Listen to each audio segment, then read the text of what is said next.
श्री गुरुदेव भगवान की जय। श्रीमद् भगवद गीता के 10वें अध्याय में श्री भगवान सर्वत्र अपनी विभूतियों का विस्तार से वर्णन करते हुए कहते हैं कि कोई भी पदार्थ ऐसा नहीं है जो परमात्मा का स्वरूप न हो।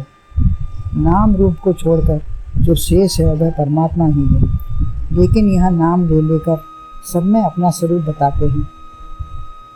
33वां श्लोक है, अक्षरणाम मकारोस्मि द्वंद्वः सामासिकस्य च अहमेवाक्षरः कालो धाता हम विश्वतो मुखः। अर्थात सारे समासों बीच द्वंद्व आकार वर्णों में कहा, मैं काल, अक्षय और अर्जुन विश्व मुख धाता महा।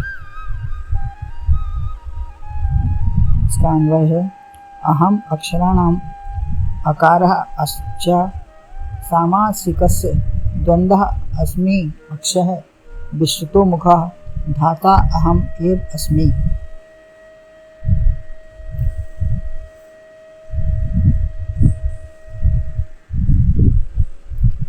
मैं अक्षर में अकार, समासों में द्वंद्व समास और अक्षय काल तथा विश्वतो मुख धाता सब में ही हूँ।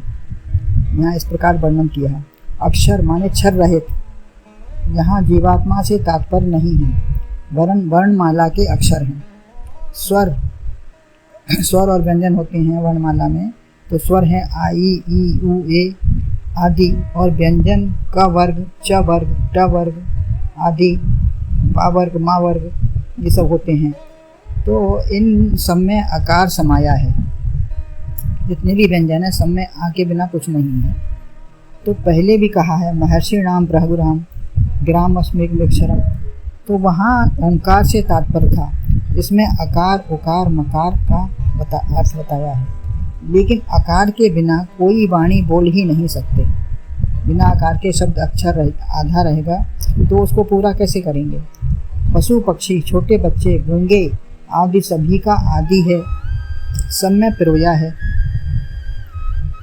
समस्त अक्षरों में समाया है आकार।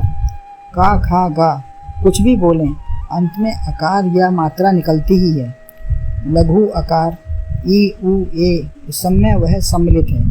अतः सब में व्यापक ही तो मैं हूँ। परमात्मा जो है वही सर्वत्र सब में व्यापक है। अर्थात आराधना यदि हम आकार की करें तो भी प्राप्ति हो जाएगी। हम केवल आकार की आराधना करेंगे तो भी उसकी प्राप्ति हो सकती है।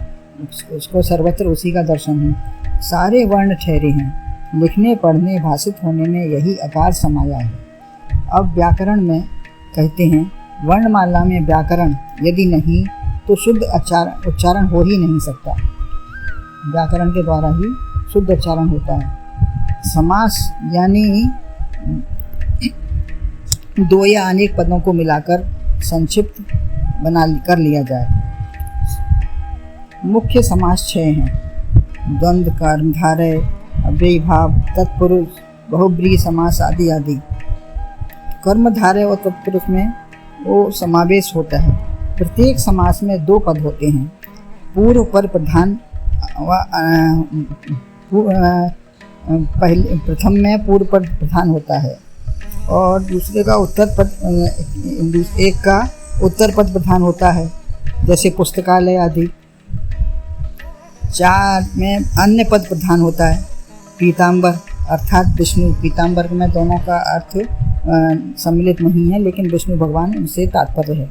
द्वंद्व में दोनों प्रधान होते हैं। द्वंद्व समास में दोनों अक्षरों का प्रधानता होती है, जैसे राम लक्ष्मण, सीता राम, माता पिता आदि। तो दोनों प्रधान वाले की ही महत्ता है, उसमें दोनों पद की प्रधानता है, उसी की महत्ता है। अतः द्वंद्व समास में ही है। संसार में एक ही तत्व परमात्मा ही प्रधान है, लेकिन परमात्मा का ज्ञान संसार द्वारा ही होता है। या सगुण परमात्मा संसार है, निर्गुण परमात्मा ब्रह्म आत्म तत्व है। अतः साकार और आत्म तत्व दोनों की महत्ता है। गुरु शिष्य साकार हैं, सगुण हैं, दोनों का आत्म तत्व निराकार है। गुरु है, शिष्य नहीं तो कौन किसको ज्ञान कराएगा। अर्थात दोनों समान रूप से महत्वशाली हैं। द्वंद्व समास मैं ही हूँ। भगवान ने द्वंद्व समास को अपना रूप बताया है। अब आगे अहम अक्षय काल हूँ। आगे कहा है कि मैं अक्षय काल हूँ।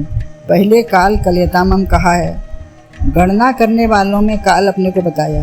काल 3 है जिसकी गणना सूर्य से पता चलती है। दिन रात्रि, घड़ी, पल, दिन, प्रहर, महीना, वर्ष, संवत्सर, जिससे गणित ज्योतिष चलता है। बिना इसके कोई समय ही नहीं, कब क्या क्या करेंगे। दैनिक या प्रत्येक क्रिया गणना से ही होती है। जन्म, मृत्यु, दिनचर्या, सत्संग, हर काम, कोई भी काम होगा तो गणना से ही कर पाएगा कोई व्यक्ति।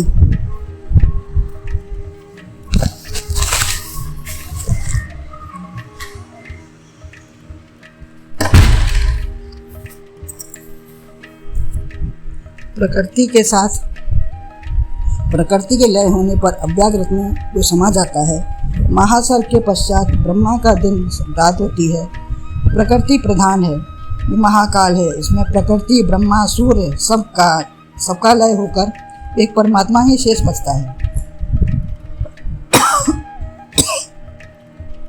वही एकमात्र, उसी से गणना, उदय, सृजन, स्थिति, प्रलय होती है। यह अक्षय काल परमात्मा का ही स्वरूप है। इसका विनाश नहीं है, क्षय नहीं है। 3 लोक सृष्टि, ब्रह्मा, सूर्य, चंद्रमा का लय होगा, लेकिन इसका क्षय नहीं है, कभी भी इसका क्षय नहीं है। 11वें अध्याय में कहा है, कालोस्मि लोकक्षय प्रवर्तो लोकान समाहर्तुं मह प्रवर्ते। मैं अक्षय काल हूँ, समस्त कालों का काल हूँ, जो अक्षय है, जिसका क्षय न हो। परमात्मा का नाम अक्षय से संबोधित होता है। इसको अक्षय तृतीया भी कहते हैं, नवमी, अक्षय नवमी भी कहते हैं। इस त्रिगुण में संसार में सर्वत्र एक अक्षय समाया है। 9 में जो समाया है वह अक्षय परमात्मा ही है, मैं ही हूँ। अतः इसको देखो, समझो। मनुष्यों का ह्रास होता है, जातसी ध्रुव मृत्युर्धुरम प्रदर्शित है, परंतु मनुष्य जाति नहीं मरती, मानवता नहीं मरती। पर फिर उसमें समाया परमात्मा भी की मृत्यु नहीं है। अतः एक से एक सूक्ष्मतर है। महाकाल से अक्षय काल, अणोरणीयाम महितो महीयान, जो सूक्ष्म से सूक्ष्म, महान से महान, सुई की नोक,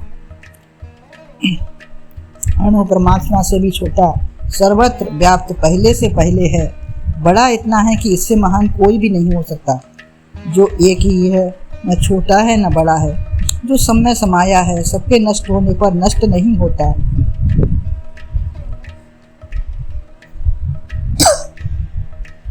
विश्वतो मुखा, चारों ओर फैले मुख वाला है।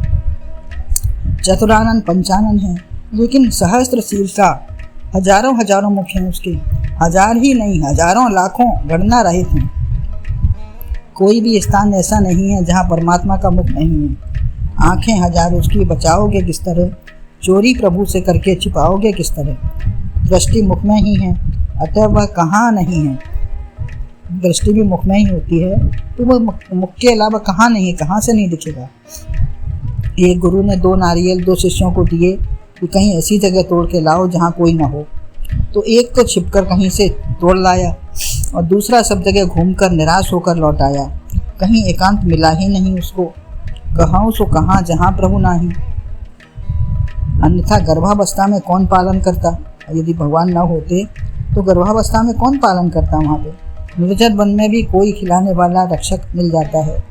जड़ चेतन के द्वारा प्रत्येक जीव जंतु को सब कुछ मिल जाता है, वह कैसे भी उपस्थित कर देते हैं। सबका पालनहार परमात्मा है। भूखा उठाता है लेकिन भूखा सुलाता नहीं है किसी को भी। अतः किसी को भी खिलाओ तो परमात्मा का ही खिला रहे हैं। ब्राह्मण, संत, गरीब, सगे संबंधी सब उसके ही रूप हैं। तुम क्या खिलाने वाले हो? तुम्हें भी तो कोई खिलाता है, वही खिला रहा है।